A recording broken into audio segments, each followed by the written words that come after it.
ধন্যবাদ সবাইকে। আমরা শুরু করতে যাচ্ছি আমাদের practical accounting with personal tax return বিশেষ training self development technical training একাডেমির পক্ষ থেকে। উপস্থাপনায় আমি আছি রাজন কুমার দেবনাথ, আয়কর ভ্যাট উপদেষ্টা হিসেবে কাজ করে যাচ্ছি।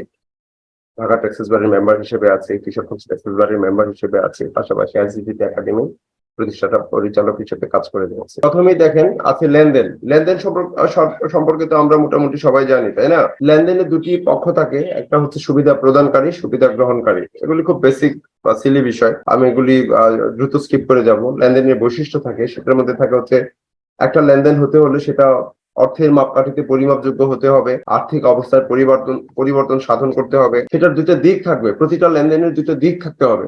দ্বৈত সত্তা যেটাকে বলি আমরা। হ্যাঁ, এক পক্ষ সুবিধা গ্রহণ করলে আরেক পক্ষ সুবিধা প্রদান করে। আবার একটা হচ্ছে দ্বৈত সত্তা বলতে শুধু যে দুটো ব্যক্তি এরকম বোঝায় না, অর্থাৎ দুটো দিক, দুটো অ্যাকাউন্টস টাইটেল। হ্যাঁ, দুটো অ্যাকাউন্টস টাইটেল থাকবে।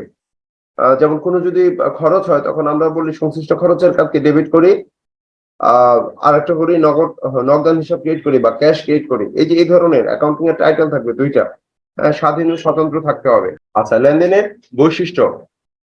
লেনদেন দৃশ্যমান এবং অদৃশ্যমান উভয়ই হতে পারে। কেউ কি বলতে পারেন দৃশ্যমান এবং অদৃশ্যমান এর পার্থক্যটা কি? যারা নন কমার্স ব্যাকগ্রাউন্ড আছেন তারা প্রশ্নটা লিখে রাখেন, সেগুলি উত্তর আমি দিব, ঠিক আছে? দৃশ্যমান এবং অদৃশ্যমান। হ্যাঁ, ভিডিও ক্লাস শেয়ার দিব, হ্যাঁ ঠিক আছে, সবই দিব। লেনদেন দৃশ্যমান এবং অদৃশ্যমান। ধরেন দৃশ্যমান লেনদেনটা আপনি জানেন, কেমন জানেন? আপনি বাজারে গেলেন, ফ্রিজ কিনলেন, দেখা যাচ্ছে আপনি টাকা দিচ্ছেন, ফ্রিজ নিয়ে যাচ্ছেন বাড়িতে, কিন্তু অদৃশ্যমান লেনদেন। এই যে একটা ফ্রিজ কিনলেন, যদি সেই ফ্রিজ অফিসের জন্য হয়, সেই ফ্রিজ যদি অফিসের জন্য হয়, আজকে যে দামে ফ্রিজটা ক্রয় করলেন, ধরেন আপনি একদম বড় হোটেলের মালিক, আপনি হয়তো ফ্রিজ কিনেছেন 1 লাখ বা 2 লাখ টাকা দিয়ে ফ্রিজ কিনেছেন। এখন দেখা যাচ্ছে এই যে ফ্রিজ 1 লাখ, আজকে 1 লাখ বা 2 লাখ টাকা দিয়ে কিনলেন, এই ফ্রিজ আগামী 2 বছর পরে আপনি একই দামে বিক্রি করতে পারবেন? পারবেন কিনা বলেন? পারবেন না। একটু হ্যাঁ, হোয়াটসঅ্যাপে ওই যে চ্যাট অপশনে আনসার দিবেন, চ্যাট অপশনে আনসার দেওয়া যায়, ঠিক আছে? পারবেন না। তার মানে দেখা যাচ্ছে এখানে নীরবে কিছু লেনদেন সংগঠিত হয়ে গেছে, সেগুলি আমাদেরকে বিবেচনা করতে হবে। ইয়েস। তারপরে আসেন ঐতিহাসিক ঘটনা। ঐতিহাসিক ঘটনাটা কেমন? ঐতিহাসিক ঘটনাটা কিন্তু একটা বেশ কনসেপ্ট আছে। সেটা হচ্ছে, ধরেন আজকে আপনি আগুরাতে গেলেন, আগুরাতে যাওয়ার পর আপনি আজকে আপনার পরিচিত, আপনি প্রায় মাল কিনেন, আপনাকে ক্রেডিট দেয়, ধরে নিচ্ছে। ধরলাম আপনি আজকের দিনে তার কাছ থেকে 10,000 টাকার মাল ক্রেডিটে ক্রয় করেছেন। চিন্তা করবেন, কিন্তু আজকের দিনে 10,000 টাকার মাল ক্রয় করেছেন। এখন আগামী 1 মাস পরে আপনি সেটা পেমেন্ট করবেন। এখন দেখা যাচ্ছে সারা দেশে মানে ডলারের অস্থিরতা, মুদ্রাস্ফীতি সবকিছু নিয়ে আপনি আজকের দিনে যে 10,000 টাকার মালামাল ক্রয় করেছেন সেটা বেড়ে, হ্যাঁ হ্যাঁ ঠিক আছে বলছি, এখন শোনা, আচ্ছা এখন এখন কি শোনা যাচ্ছে? আর একটু সাউন্ড বেড়েছে? দেখেন তো, দেখি দাঁড়ান আমার কোথাও ত্রুটি আছে কিনা। দাঁড়ান, আচ্ছা লিখে দিবেন, ঠিক আছে, অসুবিধা নাই কোনো। চ্যাট অপশনে লিখে দিবেন, তাহলে নয়েজ ফ্রি থাকবে, নয়েজ ফ্রি থাকবে। হ্যাঁ, আচ্ছা, ঐতিহাসিক ঘটনা যেটা বলছিলাম, আজকের দিনে আপনি মালামাল ক্রয় করলেন 10,000 টাকা। এক এক মাস পরে দেখা যাচ্ছে মুদ্রাস্ফীতিজনিত কারণে এই মালামালের মূল্য বেড়ে দাঁড়াচ্ছে 20,000 টাকা বা 15,000 টাকা। এখন আপনি যে 1 মাস পরে টাকা পে করবেন, আপনি কত পে করবেন? মুদ্রাস্ফীতিজনিত কারণে 15,000 পে করবেন, নাকি আজকের দিনে যে দরে আপনি ক্রয় করেছিলেন সেই টাকাটা 10,000 টাকা পে করবেন? একটু জানতে চাই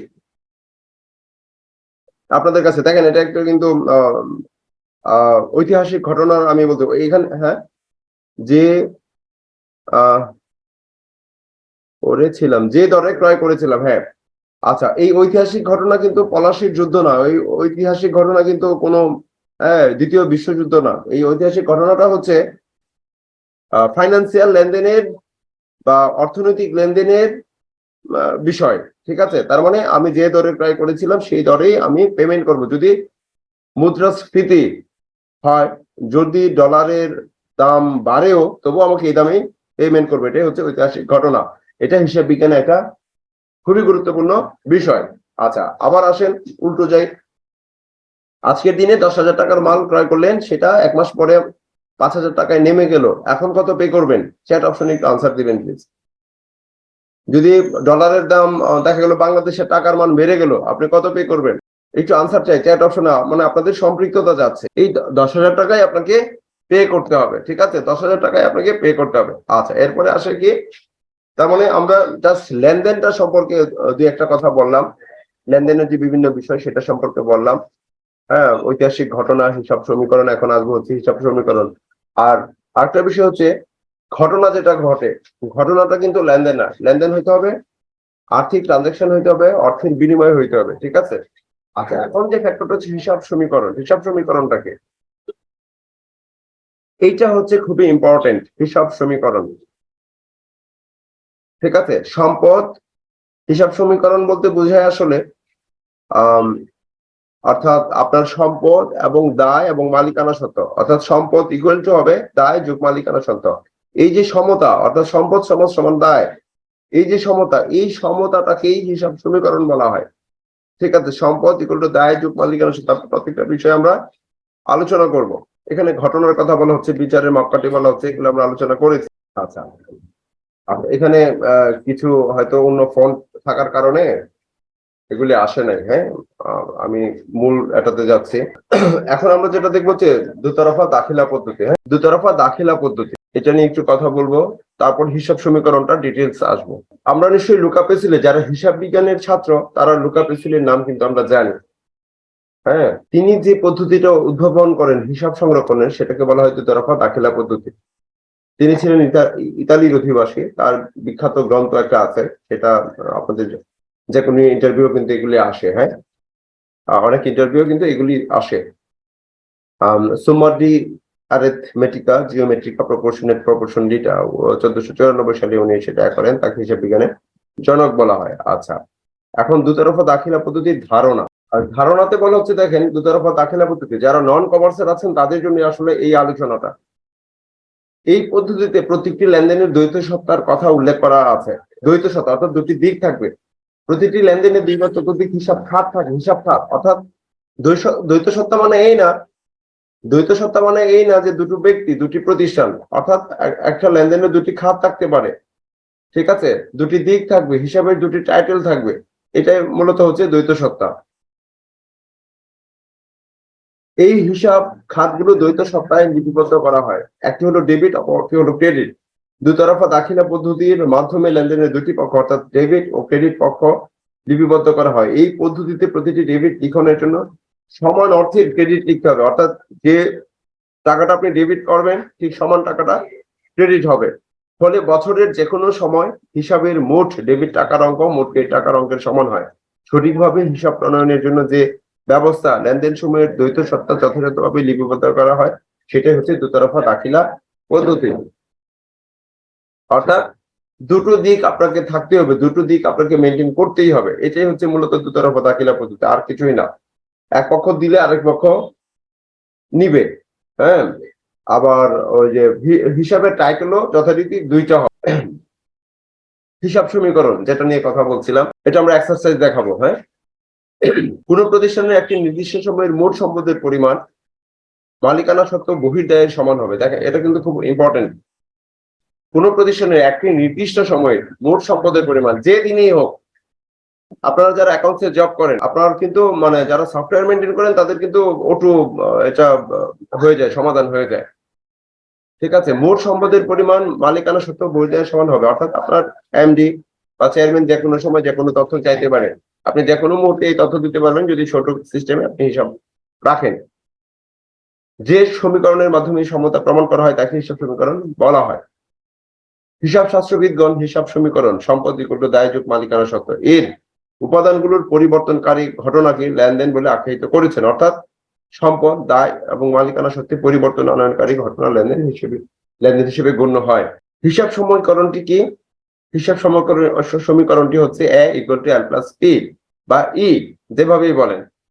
হ্যাঁ, A equal to L plus P. A হচ্ছে এখানে অ্যাসেটস, এল লায়াবিলিটিস, ই হচ্ছে ইকুইটি। আচ্ছা, এখানে কতগুলি বিষয় একটু মনে রাখতে হবে। বিশেষ করে আবারও বলছি, যারা নন কমার্স আছেন, যারা উদ্যোক্তা আছেন, প্রতিষ্ঠানের পরিচালক আছেন, তাদের জন্য সম্পদ কি, দায় কি, অর্থাৎ আমি যেভাবে সম্পদ বুঝি হিসাব বিজ্ঞান সেভাবে বুঝে না, বা আমি যেটাকে দায় মনে করি হিসাব বিজ্ঞান সেভাবে বুঝে না। তাদের নিজস্ব নীতি বা পলিসি আছে, সেভাবে আমাদের চিন্তা করতে হবে। যেমন সম্পদ বলতে এখানে বলা হচ্ছে, সম্পদ বলতে বোঝায় অর্থনৈতিক পরিসম্পদ যা কোনো ব্যবসায়ীর মালিকানাধীন থাকে এবং যা মুনাফা অর্জনের কাজে ব্যবহৃত হয়।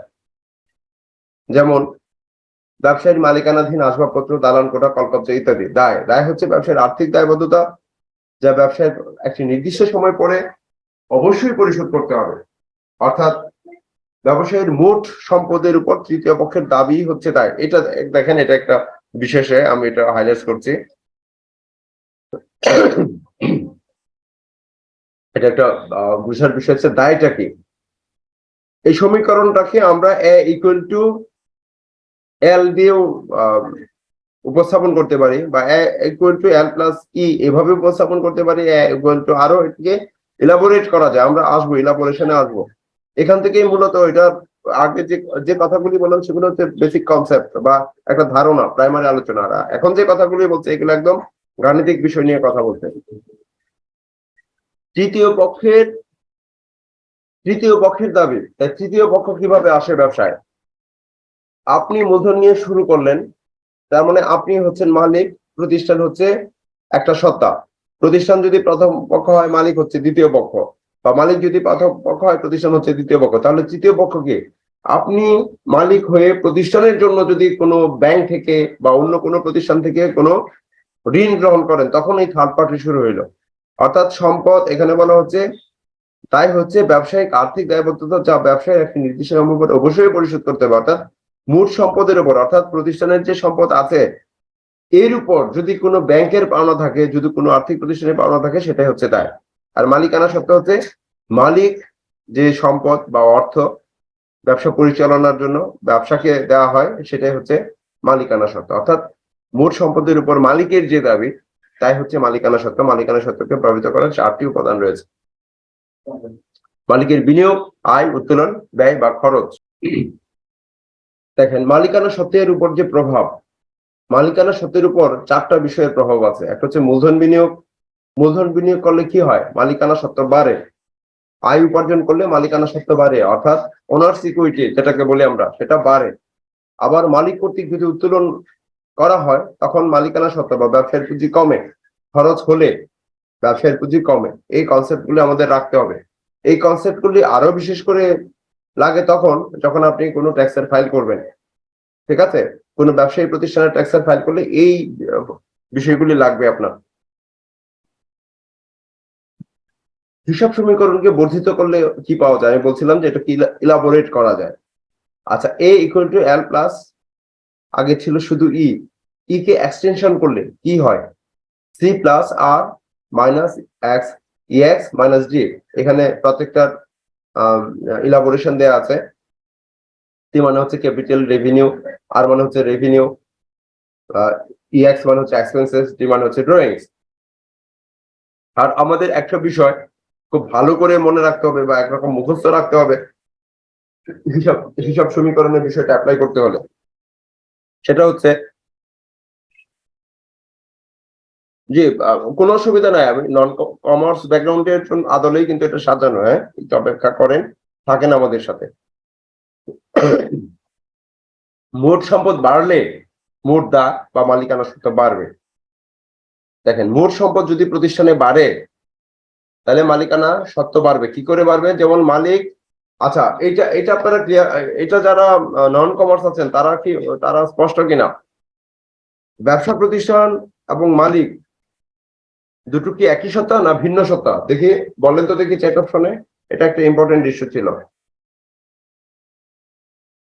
বলেন তো দেখি, ব্যবসা প্রতিষ্ঠানের মালিক এবং প্রতিষ্ঠান সেটা কি একই সত্তা না ভিন্ন সত্তা? ভিন্ন ভিন্ন সত্তা, ভিন্ন, হ্যাঁ, আলাদা আলাদা। অর্থাৎ ব্যবসা প্রতিষ্ঠানকে আমরা আলাদা ব্যক্তি হিসেবে ট্রিট করব। ঠিক আছে, অর্থাৎ ব্যবসা প্রতিষ্ঠানে যদি আপনি টাকা সরবরাহ করেন, মালিক হিসেবে টাকা সরবরাহ করেন, তাহলে ব্যবসা প্রতিষ্ঠানের ক্যাপিটাল বাড়বে, অপরদিকে ব্যবসা প্রতিষ্ঠানের সম্পদ বাড়বে। মোট সম্পদ কমলে মোট দায় অথবা মালিকানা শর্ত কমবে, এটা হচ্ছে বিপরীত। একটি সম্পদ বাড়লে আরেকটা সম্পদ কমবে। এটা খুবই একটা মজার ব্যাপার। ধরেন এটা খুবই আপনি মজা পাবেন এটা বুঝলে। ধরুন আপনার ব্যাংকে টাকা আছে 10 লাখ, আপনি জমি কিনলেন, ব্যাংক থেকে টাকা উঠিয়ে জমি কিনলেন। এখন বলেন আপনার সম্পদ কমেছে না বেড়েছে? আপনার সম্পদ কি কমেছে না বেড়েছে? ব্যাংকে টাকা ছিল 10 লাখ, 10 লাখ উঠিয়ে জমি ক্রয় করলেন 10 লাখ, কি আপনার সম্পদের কোনো তারতম্য আছে? সেম আছে। অর্থাৎ সম্পদের কি হলো? সম্পদের রূপান্তর হলো, অর্থাৎ জাস্ট রূপান্তর। হ্যাঁ, রূপান্তর, সম্পদের রূপান্তর। আবার মোট সম্পদ কি একটি সম্পদ বাড়লে অপর একটি সম্পদ কমবে, অর্থাৎ একটা বাড়লো আর একটা কমবো, এগুলি কিন্তু আপনার লাগবে। আচ্ছা, মালিকানা সত্ত্ব বাড়লে মোট দায় কমবে, মালিকানা সত্ত্ব বাড়লে মোট দায় কমবে, আবার মালিকানা সত্ত্ব কমলে মোট দায় বাড়বে। এগুলির ফাংশন আছে, ঠিক আছে? এগুলি আমরা পরে আলোচনা করব, আরো আরো ডিটেইল আমরা যখন এক্সারসাইজ দেখবো তখন সেগুলো আমরা আলোচনা করি। এই যে গোল্ডেন রুলস, হ্যাঁ, সম্পদ যদি বাড়ে ডেবিট, এই যে ডেবিট ক্রেডিট, হ্যাঁ, এটা কিন্তু খুবই ইম্পর্টেন্ট একটা বিষয়। এগুলি আপনাদের যারা নন কমার্স আছেন তাদের শুরুতে আসলে মুখস্থ করে ফেললেই ভালো, কাজ করতে করতে তারপর হয়তো বুঝে আসবে, ঠিক আছে? সম্পদ যদি বাড়ে তাহলে ডেবিট, কমলে ক্রেডিট, তাই বাড়লে ডেবিট কমলে ক্রেডিট, মালিকানা সত্ত্ব বাড়লে ডেবিট, সরি, বাড়লে ক্রেডিট কমলে ডেবিট, ঠিক আছে? মূলধন, যদি কি হয়, মূলধন যদি বাড়ে, মালিকানা সত্ত্ব, এটা সরি, এখানে হচ্ছে মালিকানা সত্ত্ব। মালিকানা সত্ত্ব হচ্ছে যে মূলধন, আয়, ব্যয়, উত্তোলন, এগুলোকে বলা হচ্ছে ক্রেডিট। কি যদি বাড়ে তাহলে ক্রেডিট, কমলে ডেবিট, বাড়লে আয়, বাড়লে ক্রেডিট, কমলে ডেবিট, ব্যয় বাড়লে ডেবিট, কমলে ক্রেডিট, এভাবে চিন্তা করেন। উত্তোলন বাড়লে ডেবিট, কমলে ক্রেডিট, ঠিক আছে? এখানে এই চিত্রগুলি এভাবে উপস্থাপন করা আছে। এই ছাড়া এখানে কিছু তথ্য আছে, সেটা হিসাব সমীকরণের উপরে কিভাবে এর প্রভাব পড়ে সেটা একটু আমরা দেখাবো। যেমন এখানে বলা হচ্ছে একজন ব্যক্তি, তিনি নগদ 50,000 টাকা এবং 20,000 টাকার আসবাবপত্র, হ্যাঁ, আসবাবপত্র এবং 10,000 টাকা ঋণ নিয়ে একটি ব্যবসা বা ফার্ম শুরু করেন উক্ত মাসের লেনদেন নিম্নরূপ। এতে হিসাব সমীকরণে কিভাবে প্রভাব ফেলেছে আমরা চলেন একটু দেখি। হ্যাঁ, দেখেন, লেনদেনের হিসাব সমীকরণের প্রভাব, এই ছক, এটা হচ্ছে একটা ছক, ইকুয়েশন। আপনারা হয়তো ওই যে ইকুয়েশন করেছেন, হ্যাঁ, এই সেম হিসাব বিজ্ঞানেও সেম গাণিতিক ইকুয়েশন, অর্থাৎ একদম সেম, হ্যাঁ, মিলে যাবে। আচ্ছা, ছিল 50,000 টাকা নগদ, 20,000 টাকা আসবাবপত্র ঋণ নিয়ে তিনি ব্যবসা শুরু করেছেন, তাহলে কি হবে? সম্পদ, কি কি সম্পদ নিয়ে শুরু করেছেন? নগদ টাকায় আসবাবপত্র, তারপরে হচ্ছে ঋণ, তার মানে ঋণ নিয়েছেন, ঋণটাও কি নগদ টাকা, ঠিক আছে?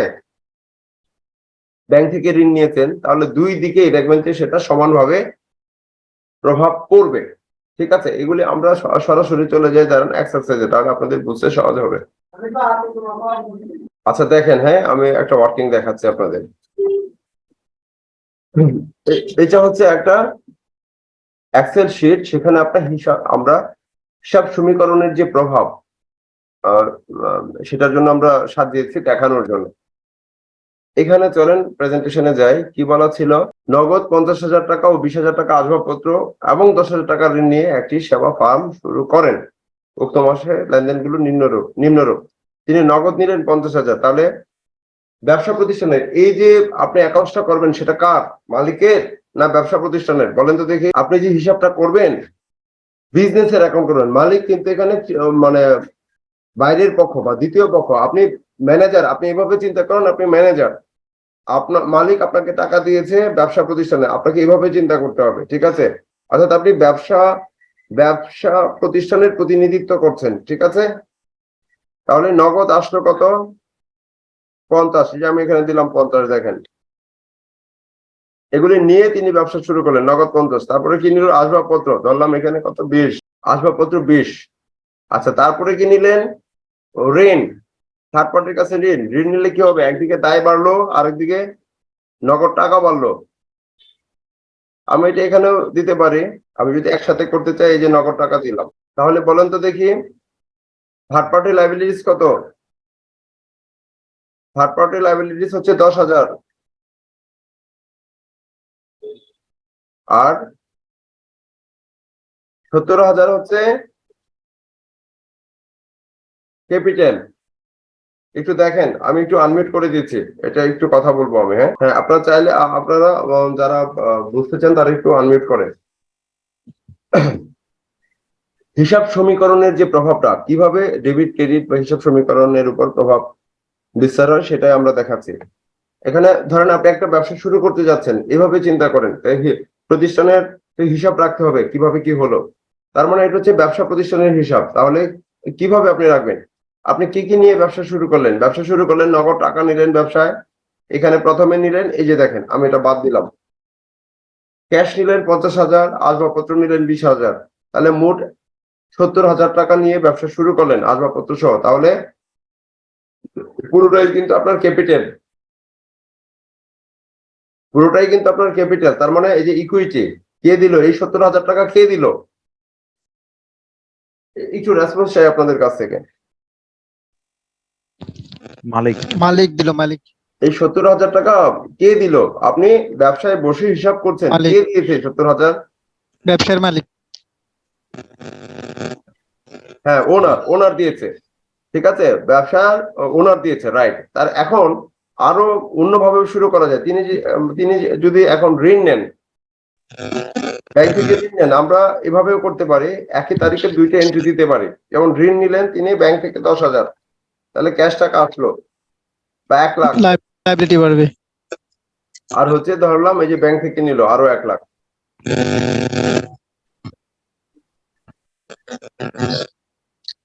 দেখেন দুইটা দিকে কিন্তু সমান হচ্ছে, অর্থাৎ দুইটা পাশ, এই যে এটা হচ্ছে একটা পাশ, ওইটা হচ্ছে আরেকটা পাশ, এই যে ইকুয়াল টু দিয়ে ভাগ করা হয়েছে।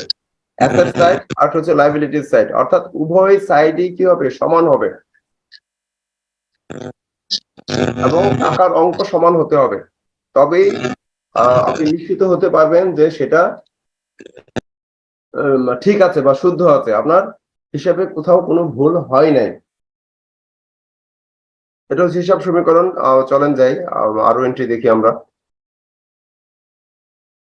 পরে দেখতে পাচ্ছি মানে ধারে সেবা প্রদান 15,000 টাকা, ধারে সেবা প্রদান বা কোনো কিছু আপনি সেল করেছেন অথবা সার্ভিস দিয়েছেন, ধারে যদি সেবা প্রদান করে থাকেন, তাহলে কি হবে?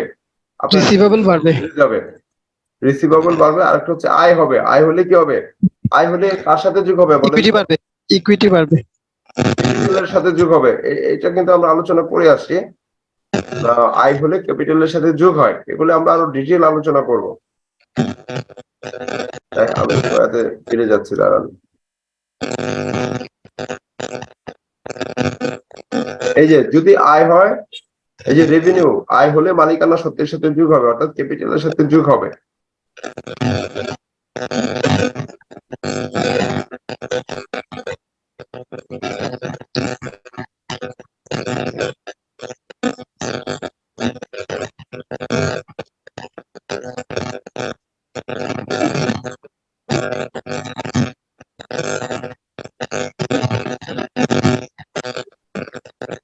আচ্ছা, আমরা একটা ডিটেল হিসাব সমীকরণটার উপর আমরা একটু ডিটেল কথা বলতে চাই।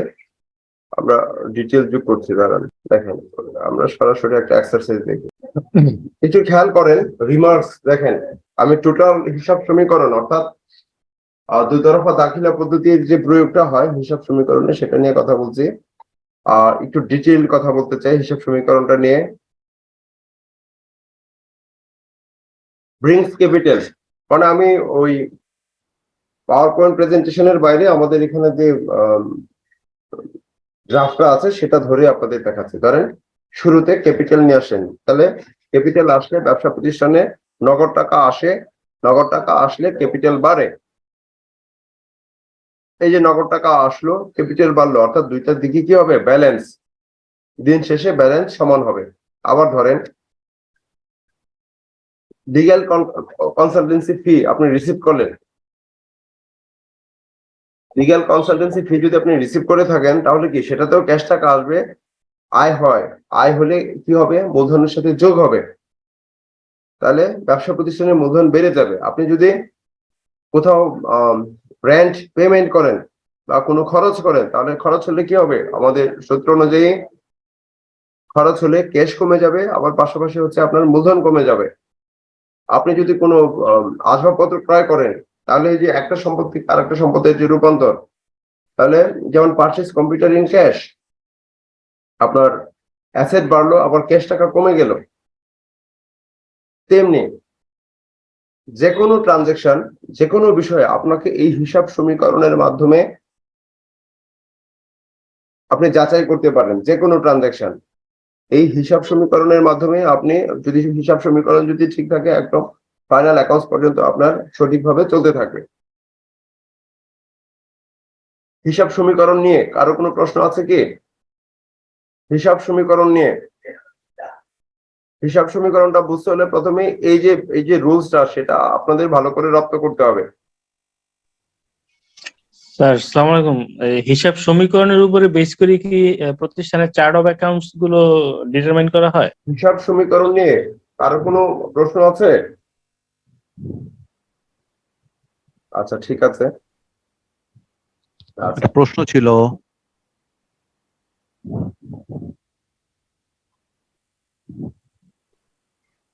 হ্যালো, এখন আসি আমরা ডেবিট ও ক্রেডিট নির্ণয়ের নিয়মাবলী। ঠিক এই যে হিসাব সমীকরণের যে ফ্যাক্টর গুলি আছে সেগুলি ধরেই আমাদের কাছে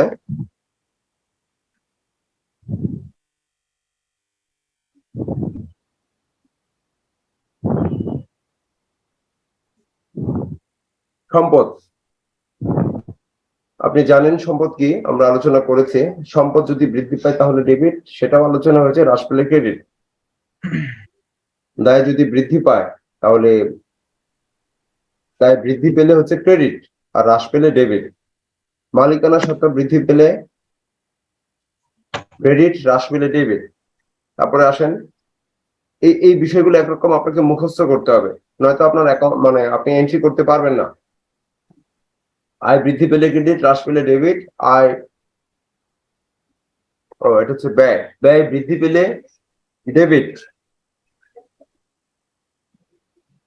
এটা হচ্ছে ব্যয় বৃদ্ধি পেলে হচ্ছে ডেবিট, এটা কপি করে আনা। আচ্ছা, এখন দেখেন এই যে নিয়মটাকে আমরা শর্ট করে ফেলি, নিয়মটাকে শর্ট করে ফেলি। আচ্ছা, কোনটা কোনটা বৃদ্ধি পেলে ডেবিট বলতে পারেন? একটু বলেন তো দেখে, আমি আনমিউট করে দিয়েছি, একটু কথা বলেন তো, কোনটা কোনটা বৃদ্ধি পেলে ডেবিট?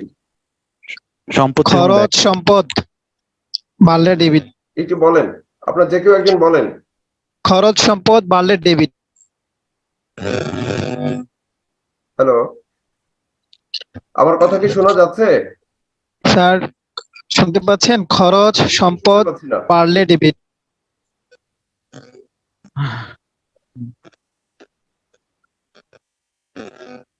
আপনারা কি শুনতে পাচ্ছেন আমাকে? জি জি শুনতে পাচ্ছি স্যার, সাউন্ড ক্লিয়ার। শুনতে পাচ্ছি। আমি তো কারো কথা শুনতে পাচ্ছি না। হ্যাঁ হ্যাঁ, জি স্যার, এইখানে এখন কি আপনি শুনতে পাচ্ছেন? আপনাকে শোনা যাচ্ছে না।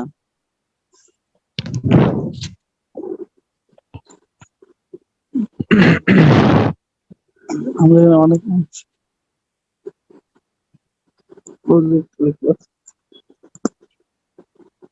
একটু আগে তো কথা বললাম, শুনতে পেয়েছি তো সবাইকে, সবাইকে শুনতে পেয়েছিলাম।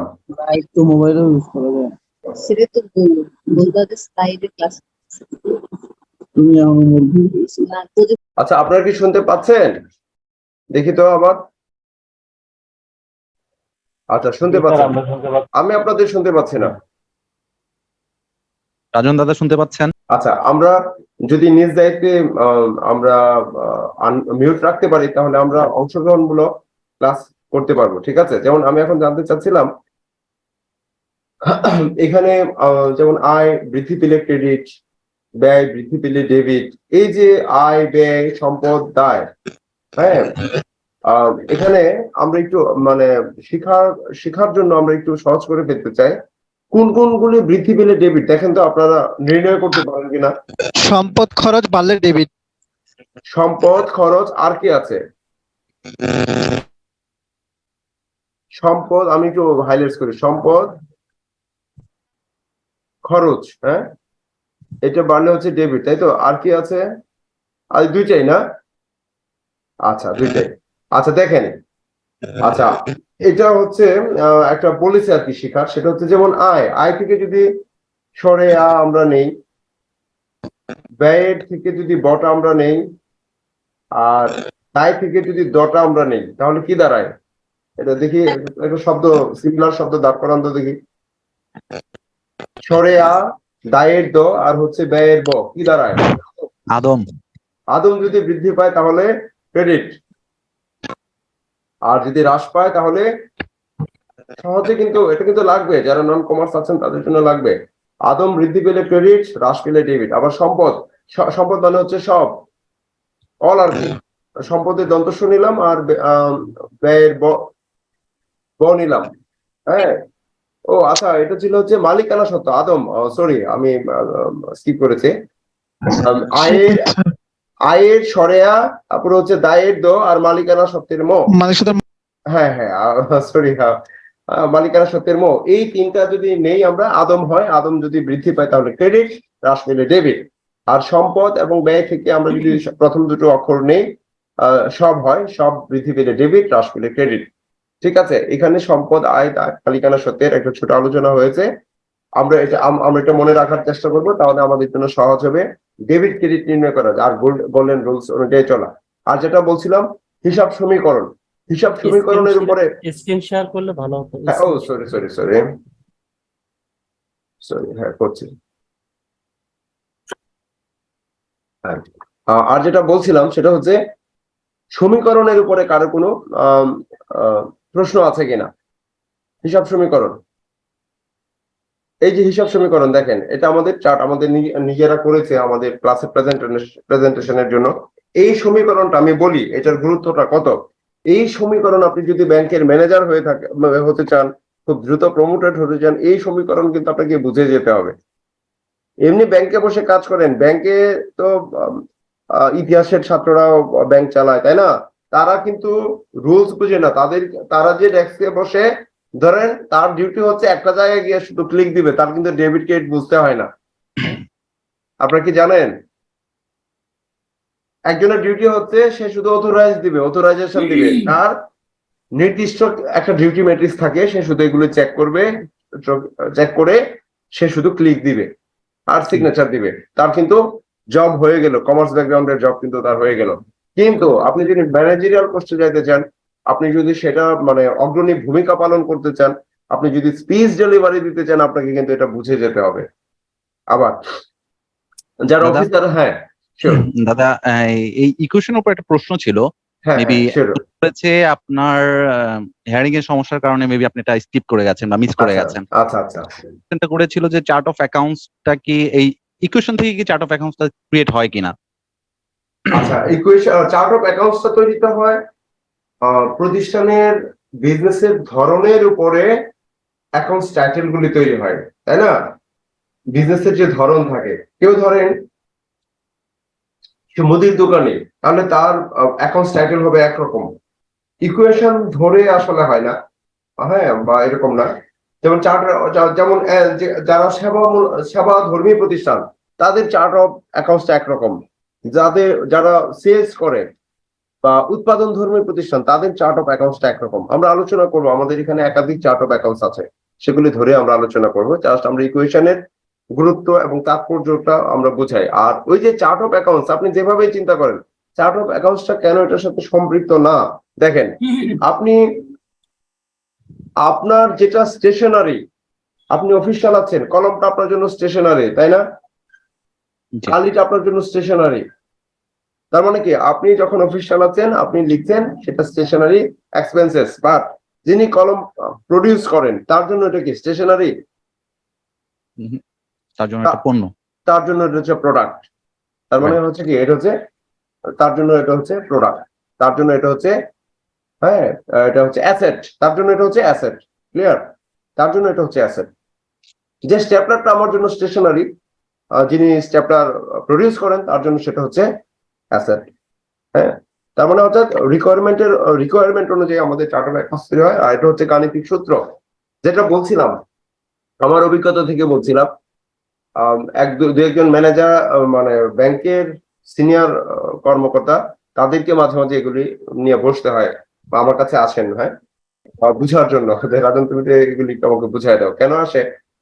তার ইন্টারনাল প্রমোশনের জন্য তাকে এই পরীক্ষাগুলি দিতে হয়। ইন্টারনাল প্রমোশন দ্রুত হয় এগুলি বুঝলে।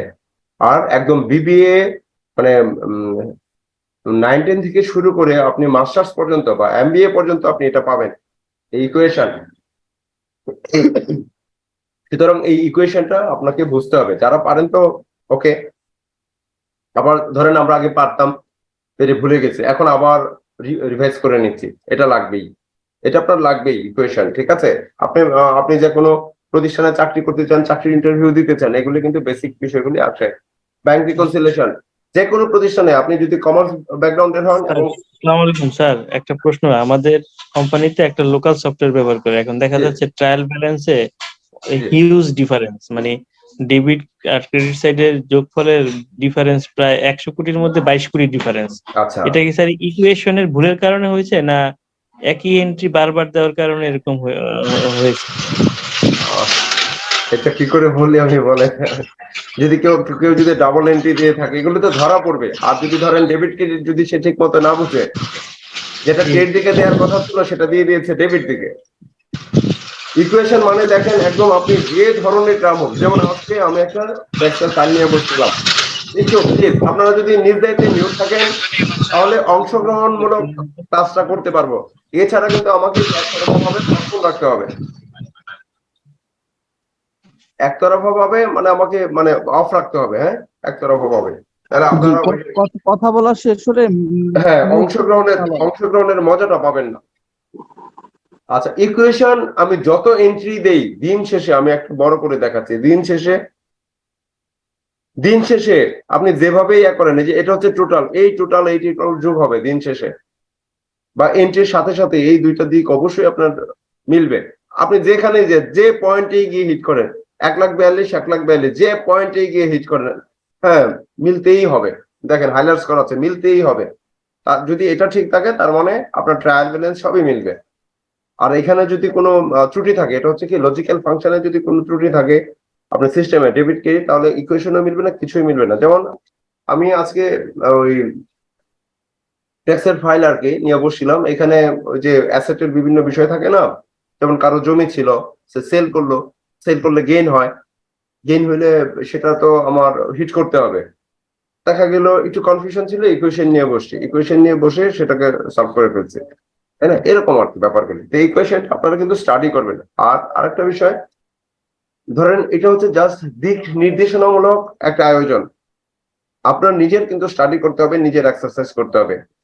আমরা আপনাকে যে বিষয়গুলি, আপনাদের নিকট যে বিষয়গুলি তুলে ধরবো, এটা হয়তো সিনিয়ররা করে আপনাকে বলে না, ম্যানেজার করে আপনাকে বলে না, কিন্তু আপনার জানা থাকবে যে এই ব্যাপারগুলো অ্যাকাউন্টস এর মধ্যে আছে, এই উপকারটুকু আপনাদের হবে। নর্মস টার্মস, কেন ভাউচার করার সময় এই কাগজ চায়, ওই কাগজ চায়, এটা বলে ঠিক নাই, ওইটা বলে ঠিক নাই, কেন বলে এগুলি, তো এইগুলি আপনার জানা হবে, যে হ্যাঁ তখন আপনি বুঝবেন যে ইয়েস আসলে এটাই প্রয়োজন। হ্যাঁ, আচ্ছা, যেটা বলছিলাম, তাহলে ডেবিট ক্রেডিটটা আমরা জানলাম।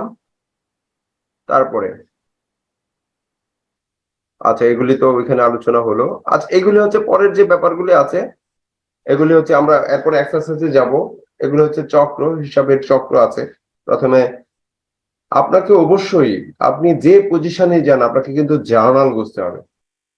জার্নাল বোঝার আগে কি বুঝতে হবে? গোল্ডেন রুলস, এবং কি বুঝতে হবে? হিসাব সমীকরণ। এই ব্যাপারগুলি কিন্তু আপনাকে বুঝতে হবে। জার্নাল বুঝলে সব, এরপরে সব হয়ে যাবে। জার্নাল বুঝলে সব হয়ে যাবে। এন্ট্রি ভুল করবেন, সফটওয়্যারে ভুল হিট হবে, ঠিক আছে? এন্ট্রি ভুল করবেন, সব জায়গাতেই ভুল হবে। আচ্ছা, একটা চক্র কি করে আমরা হিসাব বিজ্ঞানের চক্রটা মেনটেন হয়, কিভাবে আপনি এন্ট্রিটা করেন? আপনি একজন ফ্রেশ অ্যাকাউন্টস অফিসার, তাহলে আপনি কিভাবে সেটা কাজ করবেন? তার মানে আপনাকে যাবে তা ভুক্তকরণ আগে বুঝতে হবে। জার্নাল কি? দেখা গেল খরচের ভাউচার আপনার টেবিলে রাখা আছে, এখন আপনি খরচের ভাউচার লিখবেন। খরচের যদি ম্যানুয়ালি হয় তখন আপনাকে লিখতে হবে। হ্যাঁ, আমার এক স্যার বলছিলেন যে তুমি যদি ম্যানুয়ালি কাজ করতে পারো তাহলে তুমি ভালো করতে পারবা, আর সফটওয়্যার বেস যদি কাজ করেন তাহলে কিন্তু আপনার ব্রেন এক জায়গায় স্টপ হয়ে যাবে, আপনি মানে এটার ভিতরের যে রিয়েল ফাংশন গুলি আপনি উপলব্ধি করতে পারবেন না। ধরেন খরচের এক্সপেন্স, একটা যদি খরচের ভাউচার দেওয়া হয়, ধরেন 5,000 টাকার স্টেশনারি ক্রয় আছে, এটার জার্নাল কি হবে বলেন তো দেখি, যারা কমার্স ব্যাকগ্রাউন্ডের আছেন বলেন, আপনারা কিভাবে এন্ট্রি দেন সেটা বলেন। একটা ভাউচার আসলো 5,000 টাকা খরচের ভাউচার, এটা আপনারা কি করে এন্ট্রি দিবেন? আমি জানতে চাচ্ছি যারা অলরেডি এই ডিপার্টমেন্টে আছেন, জুনিয়র অফিসার বা অফিসার, অ্যাকাউন্টস এক্সিকিউটিভ, আপনি কিভাবে ভাউচার দেন, বা আপনি ভাউচার এন্ট্রি দিচ্ছে কিনা সিনিয়রে? বা এখানে আরেকটা বিষয় জানা, এখানে কি সবাই সফটওয়্যার বেসড কাজ করেন নাকি ম্যানুয়ালেও কেউ কাজ করেন? দুইটাতেই কিন্তু একই সিস্টেম জার্নাল করা। একটু বলেন তো দেখি, একটু শুনতে চাই আপনাদের কাছ থেকে। কম দেয়, খরচ থেকে বাড়বে। হ্যাঁ, একটা হচ্ছে স্টেশনারি কম দেয়। ক্যাশ না, আপনি তো ভাউচারটা এন্ট্রি করবেন না। আচ্ছা, আরেকটু যোগ করি, একটা ভাউচার যে আপনি তৈরি করবেন, ভাউচার এবং বিলের কি পার্থক্য আছে কোনো? ভাউচার এবং বিল দুটো কি একই জিনিস? দোকান থেকে স্টেশনারি কিনে আনলেন 5,000 টাকা, এই যে কাগজটা দিল এই কাগজটার নাম কি? শিওর? সবাই কি একমত? স্টেশনারি দোকানে গেলেন, 5,000 টাকা স্টেশনারি কিনে নিয়ে আসলেন, আপনাকে একটা কাগজ হাতে দিল, এই কাগজটার কি নাম? বিল। এই কাগজটার নাম হচ্ছে বিল। ঠিক আছে, বিল। বিল, তারপর আপনি ভাউচার করবেন, এন্ট্রি দিবেন, ভাউচারের মধ্যে লিখতে হবে, যদি ম্যানুয়ালি লিখেন লিখতে হবে যে স্টেশনারি এক্সপেন্সেস ডেবিট এত টাকা, ক্যাশ ক্রেডিট এত টাকা, তাই তো? এগুলি আরো ডিটেল আসবে একটু পরে। হ্যাঁ, এটা হচ্ছে পর্যায়, এগুলি বললাম আমরা একদম ম্যানুয়ালি দেখবো উদাহরণ সহ। তারপরে হচ্ছে এই যে বিভিন্ন লেনদেন, চালান কি, মেমো কি, এই যে বিল বা মেমো, হ্যাঁ, যেটা নিয়ে কথা বললাম, এই বিষয়গুলো আপনাকে চিনতে হবে। ঠিক আছে, আর বিভিন্ন ধাপ, জাবেদা ভুক্তি, খতিয়ান ভুক্তি, উড়িয়া মিল তৈরি করা, একটু আগে যে কথা বললেন, সমন্বয় দাখিলা, এই প্রত্যেকটা ধাপ হয়ে হয়ে আপনাকে যেতে হবে। এখন চলেন আমরা আরেকটা আলোচনায় যাই। ইকুয়েশন, তারপর আমরা চার্ট অফ অ্যাকাউন্টস দেখবো। আচ্ছা, আরেকটা বিষয় নিয়ে একটু আলোচনা করি, সেটা হচ্ছে গ্যাপ। এটা হচ্ছে বেসিক ফান্ডামেন্টাল আলোচনা। হ্যাঁ, ফান্ডামেন্টাল ডিসকাশন। সর্বজন স্বীকৃত হিসাব নীতিমালা। আপনারা ইন্টারভিউ দিলে কিন্তু অবশ্যই ফ্যাক্টরগুলি আসবে সামনে, প্রশ্নগুলি আসবে। ঠিক আছে, একটু আমি আবার মিউট করে দিচ্ছি।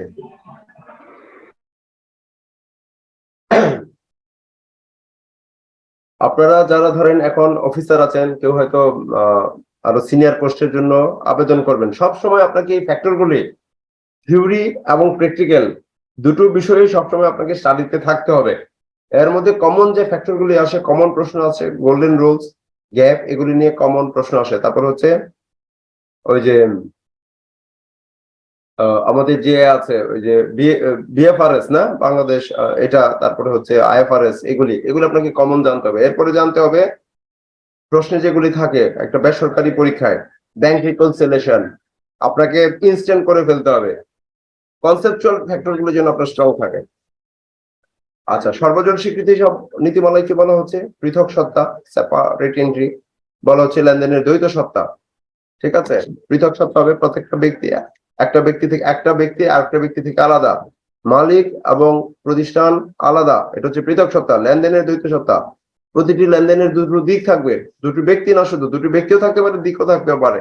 তারপর হচ্ছে গোয়িং কনসার্ন, যেটাকে বলা হয় মানে এটা ভাবা হয় যে একটা ব্যবসা প্রতিষ্ঠান অনন্তকাল ধরে চলতে থাকবে এবং সেখানে ক্রয় মূল্যে লিপিবদ্ধ করতে হয়, এই ধরনের বিভিন্ন ফাংশন আছে। তারপর আছে হিসাব কাল নীতি। হিসাব কাল হচ্ছে 1 বছর, 6 মাস বা অন্য যে কোনো নির্দিষ্ট কাল নির্ধারণ করিয়া শুধু ওই সালের জন্যই লাভ লোকসান নির্ণীত হয়।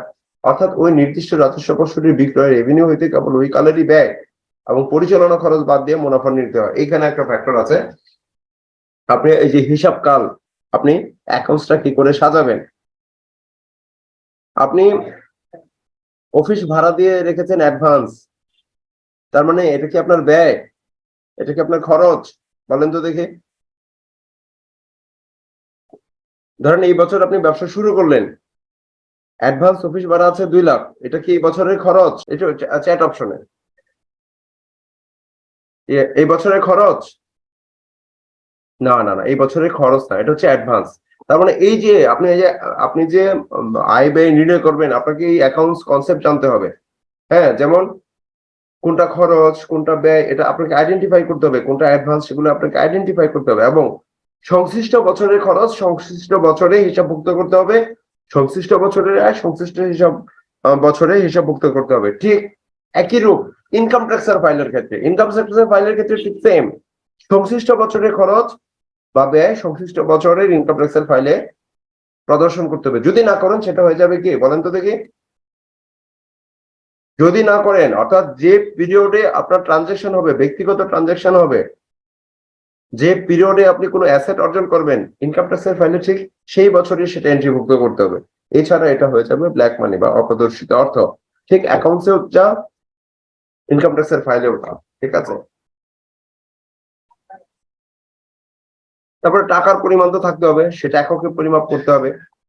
ঠিক আছে। ক্রয় মূল্য নীতির কথা বলা হচ্ছে, আয় ব্যয় সংযুক্ত একটার সাথে আরেকটা সংযুক্ত, নিরপেক্ষ সাক্ষ্য, হ্যাঁ, রসিদ বিল সেগুলো অবশ্যই নিরপেক্ষ হইতে হবে, হ্যাঁ, প্রমাণযোগ্য হইতে হবে, প্রমাণ থাকতে হবে। হিসাব বিজ্ঞানে কোনো বিষয় বলতে পারবেন না যে এটার তো কাগজ নাই, কিছুতেই এটা বলা যাবে না। আচ্ছা, তারপর আছে হিসাব প্রথা সমূহ, পুরো ফুল ডিসক্লোজার, আপনাকে সবকিছু প্রকাশ করতে হবে। রক্ষণশীলতা, হিসাব বিজ্ঞানের সবচেয়ে আরেকটা মজার বিষয় হচ্ছে রক্ষণশীলতা, অর্থাৎ ক্ষতিটাকে পূর্বে অনুমান করতে হবে এবং লাভটাকে নয়, এটা হচ্ছে রক্ষণশীলতা। ক্ষতি হলে সেটা আপনাকে ধরতে হবে, কিন্তু লাভ হলে সেটা আপনি ধরতে পারবেন না। তারপর হচ্ছে আপেক্ষিক গুরুত্ব, আপেক্ষিক গুরুত্বটা দেখেন, এটা মজার একটা বিষয়।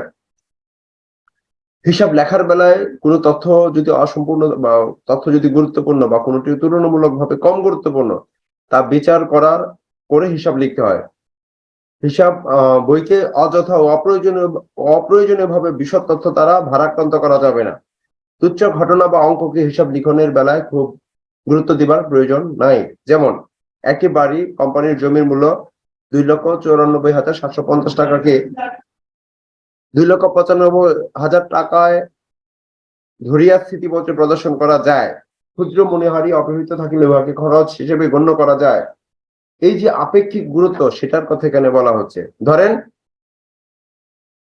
হয়তো দেখা গেল 1 টাকা মিললো না, সেটাকে আপনি রাউন্ড ফিগার ধরতে পারেন, বা 0.5 এর উপরে গেলে আপনি 1 টাকায় রূপান্তর করতে পারেন। আপনি যদি এখন এগুলো ফ্র্যাকশন গুলি ধরে রাখেন, তাহলে হিসাবটা জটিল হয়ে যাবে।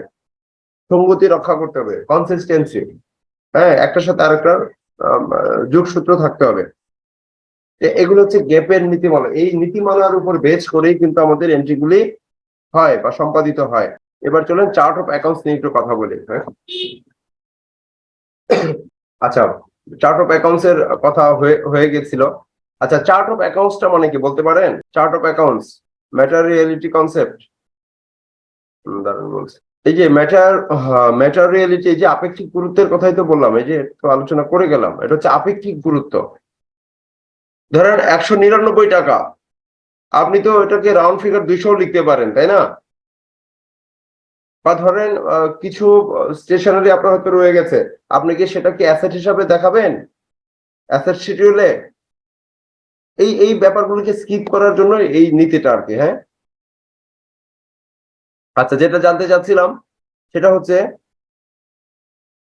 হ্যাঁ, হিসাবের থাকলে, হ্যাঁ, এখন বিষয়টা হচ্ছে আপনার চার্ট অফ অ্যাকাউন্টস একাধিক আমরা কালেকশন করেছি বা আছে আমাদের। চার্ট অফ অ্যাকাউন্টসটা আসলে কি,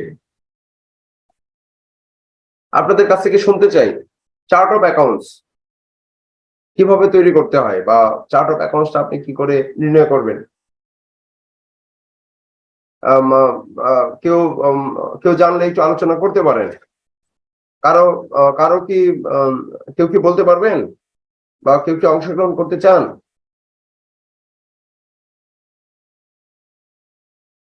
আচ্ছা, যদি না চান আমি বলি, একটা প্রতিষ্ঠানের শত শত হিসাবে টাইটেল থাকে। এই টাইটেল গুলিকে সুশৃঙ্খল ভাবে লিপিবদ্ধ করতে হয়। আচ্ছা, লেজারে যে পৃষ্ঠায় আপনি খরচ লিখবেন, একই পৃষ্ঠায় কি আপনি অ্যাসেট লিখবেন? যে পৃষ্ঠায় আয় লিখবেন সেই পৃষ্ঠাতেই কি আপনি আবার ব্যয় লিপিবদ্ধ করবেন? যে কোড নাম্বার আপনি আয়ের জন্য দিচ্ছেন, কোড নাম্বার দিচ্ছেন, সেটা কি ব্যয়ের জন্য একই কোড নাম্বার দিবেন? তার মানে একটা শৃঙ্খলা থাকতে হবে, তাই না? সেই শৃঙ্খলাটার জন্য চার্ট অফ অ্যাকাউন্টস তৈরি করতে হয়। যেমন সমস্ত অ্যাসেট গুলি কি একটা জায়গায় থাকবে। হ্যাঁ, ডিফারেন্ট অ্যাসেটের বিভিন্ন প্রকার আছে, আপনি প্রকারগুলো আলাদা করতে পারেন, কিন্তু সেটা একটার অধীনে থাকবে। যেমন আমরা টোটাল অ্যাসেটটাকে এইভাবে করতে পারি যে property, plants and equipment, land, medical equipment, office equipment, furniture, তারপরে হচ্ছে যদি ডিপোজিট থাকে, supply, short term loan, cash in hand, bank balance. এই যে দেখেন একটা শৃঙ্খলা থাকা। হ্যাঁ, যেমন এখানে ধরেন অ্যাসেট যদি আমরা কোড দিই এক, তাহলে সেটা হবে প্রপার্টি, প্ল্যান্ট, ইকুইপমেন্টস। আপনি এটার সাথে কোডিংটা আপনি করতে পারেন, আপনার মতো করেও করতে পারেন। হ্যাঁ, কোডিং করা, হ্যাঁ ঠিক আছে। এটা আমরা যে সফটওয়্যার ব্যবহার করি সেখানে অটো আসে, কিন্তু ম্যানুয়ালি করলে এভাবে করে নিতে হয়। হ্যাঁ, কোড নাম্বার দিয়ে। তারপর হচ্ছে লাইবিলিটিস এর মধ্যে কি আসে? যখন আরেকটা কথা শুরুতেই বলছিলাম, সেটা হচ্ছে প্রতিষ্ঠান ভেদে অ্যাকাউন্টস টাইটেল গুলি ভিন্ন হয়। প্রতিষ্ঠান ভেদে অ্যাকাউন্টস টাইটেল গুলি ভিন্ন হয়। অর্থাৎ যেটা ক্যাপিটাল ফান্ড এখানে দেখছেন, সেটাই কোম্পানির ক্ষেত্রে হয়ে যাচ্ছে সেটা কি ইকুইটি। ঠিক আছে, কোম্পানির ক্ষেত্রে হয়ে যাচ্ছে সেটা ইকুইটি। ঠিক আছে, এটা হচ্ছে বেসরকারি প্রতিষ্ঠানের বা সেবামূলক প্রতিষ্ঠানের চার্ট অফ অ্যাকাউন্ট। হ্যাঁ, এখানে লাইবিলিটিসে কি কি থাকতে পারে? ক্যাপিটাল ফান্ড, পেয়েবল অ্যামাউন্ট থাকতে পারে, short term loan, provision, loan, হ্যাঁ লোন, মেম্বার সেভিং, হ্যাঁ যদি কোনো থাকে, unutilized fund, fixed asset acquisition, third party liability, প্রতিষ্ঠান যদি কোনো অ্যাডভান্স নিয়ে থাকে। তারপরে হচ্ছে ইনকাম। এক এক প্রতিষ্ঠানের ইনকামের ক্যাটাগরি এক এক রকম। আচ্ছা, একটা হসপিটালে যে ধরনের ইনকাম থাকবে, ইনকামের টাইটেল থাকবে, একটা হসপিটালে যে ধরনের ইনকাম টাইটেল থাকবে, একটা বাণিজ্যিক প্রতিষ্ঠানে কি একই ধরনের হিসাবে টাইটেল থাকবে, আয়ের টাইটেল থাকবে? একটা ইঞ্জিনিয়ারিং ফার্মে যে হিসাবে টাইটেল থাকবে, সেটা কি ধরেন একটা কি বলবো, একটা মোটরসাইকেলের ডিলার, মানে যদি ডিলারের ব্যবসা হয়, মোটরসাইকেল উৎপাদনকারী প্রতিষ্ঠান হয়, তারও কি একই ধরনের থাকবে? থাকবে না, পার্থক্য হবে। একটা হোটেলের হিসাবটা যেভাবে করতে হবে, আবাসিক হোটেল যদি বলি, আবাসিক হোটেলের হিসাব রক্ষণ যেভাবে করতে হয়, যেভাবে অ্যাকাউন্টসটা হবে, খাবারের হোটেলের অ্যাকাউন্টস একই রকম হবে? একটু রেসপন্স চাই আপনাদের, চ্যাট অপশনে রেসপন্সটা দেন। তার মানে প্রত্যেকটা হিসাবের ব্যবসার ধরন অনুযায়ী অ্যাকাউন্টসের সিস্টেম কিন্তু ভিন্ন ভিন্ন। হ্যাঁ, যেমন যারা বাস কোম্পানির মালিক, তাদের অ্যাকাউন্টস নিশ্চয়ই হোটেল মালিকের অ্যাকাউন্টস এর মতো না। তার মানে এই যে বিভিন্ন ডিফারেন্ট টাইপ অফ অ্যাকাউন্ট, সেগুলি আপনাকে কিন্তু জানতে হবে। হ্যাঁ, সবটা তো সবসময় লাগবে না, কিন্তু সেগুলি জানতে হবে। যখন যে প্রতিষ্ঠানে চাকরি করবেন সেই কনসেপ্ট আপনাকে নিতে হবে। এটা হচ্ছে একটা চার্ট অফ অ্যাকাউন্টস। আচ্ছা, আরেকটা চার্ট অফ অ্যাকাউন্টস আমি দেখাচ্ছি। এগুলি তো আপনারা সবাই পেয়েছেন না? একটু আনমিউট করেন, অসুবিধা নেই। এগুলি তো সবাই পেয়েছেন না? হ্যাঁ, সবাই পেয়েছেন, জি ধন্যবাদ। এগুলো আগেই পাঠানো হয়েছে, আমরা আরো ম্যাটেরিয়াল পাঠাবো। ঠিক আছে, একটু অপেক্ষা করবেন। আপনারা এগুলি একটু দেখে নেবেন, তাহলে আপনাদের কনসেপ্টটা আরো স্পষ্ট হবে। এগুলি জাস্ট খালি ধরিয়ে দেয় আর কি। হ্যাঁ, এগুলি আসলে মুখস্থের কিছু না, বা বোঝানো, মানে জাস্ট ধরিয়ে দেওয়া যে আসলে কিভাবে হয়। দেখেন এখানে অ্যাসেটস, দেখেন কিভাবে কোডিং আছে। কারেন্ট অ্যাসেট, এটা আরো বড় পরিসরে। হ্যাঁ, কারেন্ট অ্যাসেটস এর টাইটেল, হ্যাঁ কি কি বিষয়গুলি কারেন্ট অ্যাসেটে পড়তে পারে। হ্যাঁ, long term investment, plant assets, ঠিক আছে। তারপরে আসেন ন্যাচারাল রিসোর্সেস, ইনট্যানজিবল অ্যাসেটস, দেখেন এখানে অনেকগুলি পাবেন, অনেকগুলি। Liabilities, long term liabilities, equity, honours equity, paid in capital, এই যে ক্যাপিটালের দেখেন নাম চেঞ্জ হয়ে গেছে। হ্যাঁ, তো এইখানে অনেকগুলি পাবেন, আমি দুই একটা আপনাদের সাথে আলোচনা করছি, তারপর আমরা মুক্ত আলোচনায় যাব, ঠিক আছে। কারেন্ট অ্যাসেটের মধ্যে দেখেন ক্যাশের দেখেন আরেকটা নাম পেয়ে গেলাম, পেটি ক্যাশ। আবার আরেকটা নাম পেলাম, cash equivalent, short term investment, fair value adjustment, accounts receivable, allowance for doubtful accounts, legal fee receivable, interest receivable, rent receivable, notes receivable, merchandise inventory দেখেন, এটা বিভিন্ন ধরনের ইনভেন্টরি আছে, অফিস সাপ্লাইজ, স্টোর সাপ্লাইজ। এই যে একটু আগে সেটা ওই যে যেটা বলছিলাম যে ম্যাটেরিয়ালিটি কনসেপ্টের মধ্যে ধরেন অফিস সাপ্লাইজ কিছু আছে যেটা আপনি এক্সপেন্স ধরতে পারেন, তাহলে তো আপনার অ্যাসেটে হিট করে না, সেটা আপনার শুধু শুধু কম মূল্য থাকলে সেটা অ্যাসেটে আনার দরকার নাই। এই কথাগুলোই হচ্ছে নীতিগত কথা আর কি। হ্যাঁ, এই ধরনের বিভিন্ন মানে চার্ট অফ অ্যাকাউন্টস আপনারা যদি একটু দেখেন, তাহলে দেখবেন যে আপনাদের মধ্যে টোটাল কনসেপ্ট চেঞ্জ হয়ে গেছে। অ্যাকাউন্টসে কাজ করার যে আত্মবিশ্বাস সেটা আপনার বেড়ে যাবে। হ্যাঁ, আপনি যদি কোয়ালিফাইড হতে পারেন বা এই টার্মস গুলি জানতে পারেন, আপনার মধ্যে কনসেপ্ট একেবারেই বেড়ে যাবে। আচ্ছা, ইনভেন্টরি, হ্যাঁ ইনভেন্টরি আমরা আসবো। ইনভেন্টরি হচ্ছে মজুদ পণ্য, সেগুলি আমাদের পার্টে আছে। হ্যাঁ, আমরা এখন একটু মুক্ত আলোচনায় ফিরে যেতে চাই। সবাইকে বলবো একটু আমরা ওপেন ডিসকাশন করব ক্লাস শেষে। কারো কোনো যদি প্রশ্ন থাকে, আচ্ছা তো একেবারেই বেসিক কিন্তু। হ্যাঁ, যারা সিনিয়ররা আছেন তারা বিরক্ত হবেন না, কারণ যারা একেবারেই যাদের মধ্যে অ্যাকাউন্টসের নলেজটুকু নাই, তাদের জন্যই আসলে এই বিষয়টা ছিল। অন্তত তাদের সাথে পরিচয় করিয়ে দেয়া যে এই বিষয়গুলো আমাদের বেসিক বা ফান্ডামেন্টাল নলেজটা আমাদের লাগবে। তারপরে দেখেন আমাদের যথেষ্ট রিসোর্স আছে। হ্যাঁ, আপনারা আশা করি কিছু না কিছু আপনারা নিয়ে যেতে পারবেন। এখন আমরা একটু মুক্ত আলোচনায় ফিরতে চাই। আপনাদের কারো কোনো প্রশ্ন আছে কিনা? হ্যাঁ, আপনারা আনমিউট করতে পারবেন, ওপেন আছে। আপনারা আনমিউট করতে পারবেন। জি, ক্লাস মেটেরিয়ালস গুলো কি আমাদেরকে দেওয়া হবে? হ্যাঁ, দেয়া অলরেডি হয়েছে তো, গতকালকেই দেওয়া হয়েছে। বাট ফাইলগুলো অ্যাকচুয়ালি এরর আসতেছে, এগুলো ওপেন হচ্ছে না। আচ্ছা, ওপেন হচ্ছে না ফাইলগুলো এর? আচ্ছা, এটা তো ড্রাইভে দেওয়া হচ্ছে, আপনি ড্রাইভ থেকে কি নামিয়েছেন? জি জি। এই তো ফাইল, এই সেম ফাইলই তো, যেমন একটা হচ্ছে পাওয়ার পয়েন্ট প্রেজেন্টেশন, একদম সেমটাই দেয়া। অ্যাকাউন্টিং ইকুয়েশন, এটা হচ্ছে রার করে দেয়া চার্ট, এই ফাইলটাই তো দিলাম, আসবে না কেন? আচ্ছা, অন্যরা পেয়েছেন কিনা একটু জানতে চাই। স্যার কি আমিও পেয়েছি, ওই unmute করতে পেয়েছি, হবে। বাট ওই যে হয় নাই।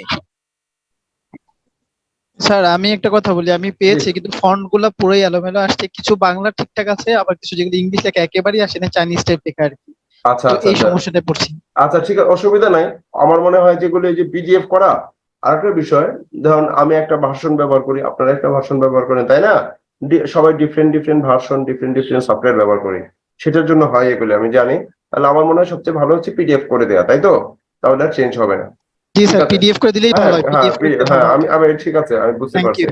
হ্যাঁ, এটা হয় ইংরেজি ছাড়া। যেমন ধরেন আমি একটা ফরম্যাটে সেভ করলাম, আপনার এখানে হয়তো আরেকটা ফরম্যাট, তাতে ভেঙে যাবে। ঠিক আছে, আপনাদের কথা ঠিক আছে, ঠিক আছে, আমি আবার কাউকে সেগুলি পাঠাবো। জি, এছাড়া ক্লাস নিয়ে আজকে তো বেসিক ক্লাস আসলে, একেবারেই বেসিক। এরপরেও যদি কারো কোনো প্রশ্ন থেকে থাকে।